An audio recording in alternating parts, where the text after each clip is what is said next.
अस्सलाम वालेकुम। आज मैंने बनाया है नरगिसी कोफ्ते, जो कि सर्दियों की स्पेशल डिश है। इसके लिए बारीक पिसा हुआ कीमा, प्याज, अदरक लहसुन का पेस्ट, मिर्चें, ज़ीरा, गरम मसाला पिसा हुआ, काली मिर्चें पिसी हुई, धनिया, नमक और चिकन पाउडर। चने की दाल आधा कप भिगो कर मैंने बॉईल कर ली थी और उसको मैंने बारीक पीस लिया है। अब इन तमाम चीज़ों को आपस में अच्छे से मिक्स कर लें। मिक्स करने के बाद मैंने इसको चॉपर में चॉप कर लिया है ताकि ये अच्छे से बिल्कुल बारीक पिस जाए।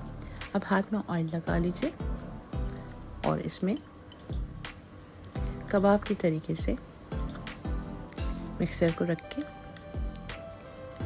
अब इसमें मैंने एक बॉयल एग लिया है, वो इसको कोट कर दूंगी। अब मैं इसको अच्छी तरीके से कोटिंग के टाइम पे आप ध्यान रखिएगा कि मोटी कवरिंग करेगा, ये ना हो कि मोटी ना हो, तो उससे ये होता है कि वो फ्राई करते हुए टूट जाते हैं। अच्छे से पूरा कवर कर लीजिएगा।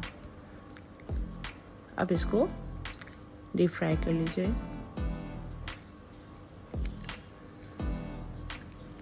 अच्छे से फ्राई हो जाए तो आप इसको निकाल लीजिए।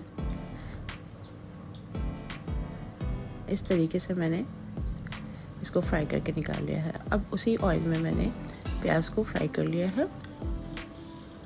तकरीबन 2 मीडियम साइज़ की प्याज है, उसको फ्राई करके 1 कप मैंने दही लिया है